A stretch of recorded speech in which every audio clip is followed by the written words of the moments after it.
तो आज हम जानने वाले हैं महाजनपद के बारे में। अब महाजनपद क्या थे? महाजनपद एक प्रो फॉर्मेशन था जनपद और जन्ना का। जब वैदिक कल्चर था तो छोटा छोटा ग्राम हुआ करता था, गांव, जिसको धीरे धीरे जन्ना में डेवलप किया गया, राजा हुए, फिर वो जनपद में डेवलप हुआ, अब ये महाजनपद में डेवलप हो चुका था। और टोटली इंडिया में 16 महाजनपद थे जिसमें से ये आपको सारे 16 महाजनपद के नाम कि कौन कौन से थे ये सारे। और आज हम बात करने वाले इसके सेकंड वाले मगध के बारे में कि मगध स्टार्टिंग टाइम से ही बहुत ज्यादा पावर में आया। तो क्यों आया?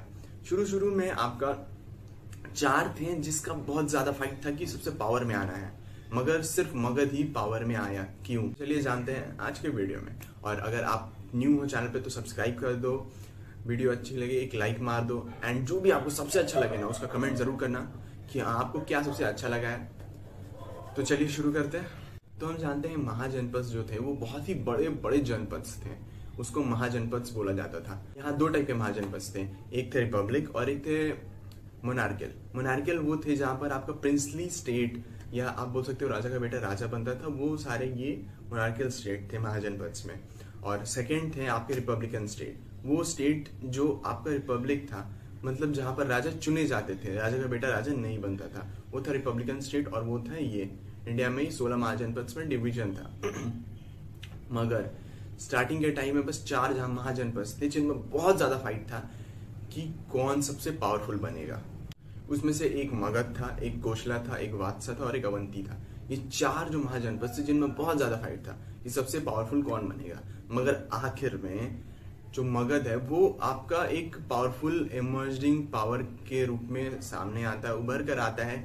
और ऐसा क्यों होता है? राइज जो होता है मगध का, उसका रीजन क्या होता है?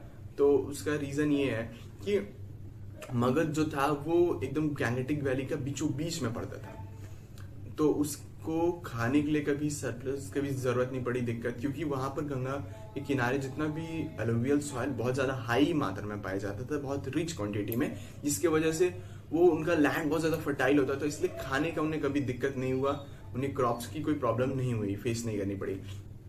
और इस साथ ही साथ मगध का जो अर्लीस्ट कैपिटल था राजगीर, वो एक बहुत ही ज्यादा हाई आयरन रिच्ड प्लेस है जहां पर आयरन का बहुत ज्यादा मात्रा पाया जाता है, जिसके वजह से उन्हें कभी भी तकलीफ नहीं हुई वेपन्स के लिए।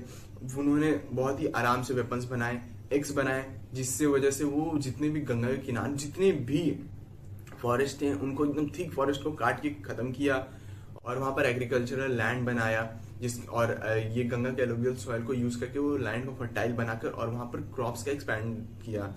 तो ये उनका बहुत ज्यादा इकोनॉमिक में ग्रोथ कर दिया। और साथ ही साथ मगध एक सबसे पहली ऐसी प्रिंसली स्टेट बनी जिसके पास खुद की स्टैंडिंग आर्मी थी, मतलब जब भी चाहे फाइट कर सकते थे। पहले सिर्फ होता था कि हाँ थोड़ा बहुत रहता था ताकि प्रोटेक्शन हो सके, द्वारपाल या जो भी खड़े रहते थे वो, लेकिन एक स्टैंडिंग आर्मी जो फाइट के लिए किया जाता था। सबसे पहला मगध था जिसने स्टार्ट किया एक्सपैंड करना अपना, वो भी स्टैंडिंग आर्मी के साथ अपना।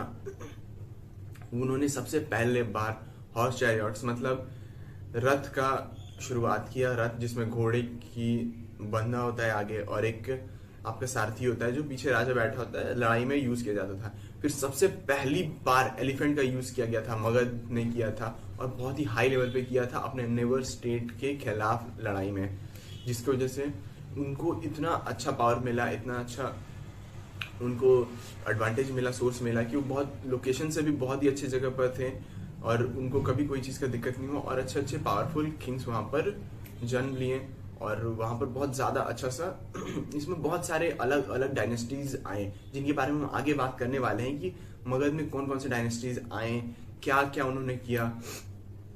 तो आज के लिए बस इतना ही, बाकी जानेंगे हम आगे की वीडियो में और भी बहुत कुछ। तो आज के लिए बस इतना ही। तो आपको सबसे अच्छा क्या लगा वो आप कमेंट में बता सकते हो। न्यू हो तो सब्सक्राइब करो चैनल को एंड लाइक कर दो।